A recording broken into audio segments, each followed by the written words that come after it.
তো আজকে দেখো দ্য ক্লেভার মাঙ্কি এই যে চ্যাপ্টারে যে এক্সারসাইজগুলো রয়েছে 32 পেজে সেগুলো নিয়ে আজকে আলোচনা হবে। দেখো এ নাম্বারের কোয়েশ্চেনগুলো দেখো, অ্যান্সার দ্য কোয়েশ্চেন, নিচের প্রশ্নগুলির উত্তর এখানে লিখতে বলা আছে। 1 নাম্বার দেখো what did the crocodile think, অর্থাৎ ওই কুমিরটা কী ভেবেছিল, তো উত্তরটা এইভাবে লিখবে। দেখো the crocodile thought that perhaps that the rock really talk to the monkey, অর্থাৎ ওই কুমিরটা ভেবেছিল যে পাথরটা হয়তো মাঙ্কিটার সাথে কী করে কথা বলে।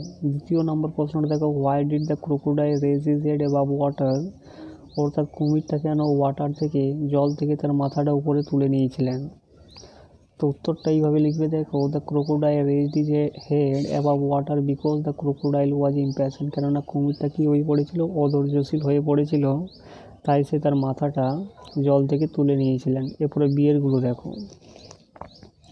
Complete the following sentences with information from the passage, অর্থাৎ কি এই সেন্টেন্সগুলোকে কমপ্লিট করতে বলা হচ্ছে। 1 নাম্বার দেখো the crocodile wanted to eat monkey's flesh, অর্থাৎ কুমিরটা চেয়েছিল বাঁদরের মাংস খেতে।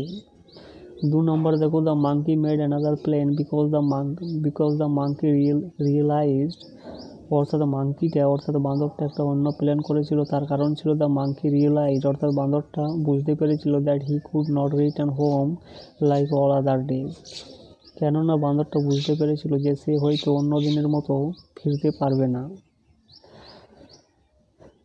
সি নাম্বারের কোয়েশ্চেনগুলো দেখো, সি এরগুলো fill in the blanks with appropriate words from the passage,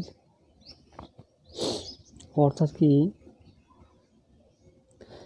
এখানে কি করতে বলে, অ্যাপ্রোপ্রিয়েট ওয়ার্ডস এখানে বসাতে বলা হচ্ছে প্যাসেজ থেকে। তো ড্র এ বিগ লাইন, একটা বড় একটা লাইন আঁকো।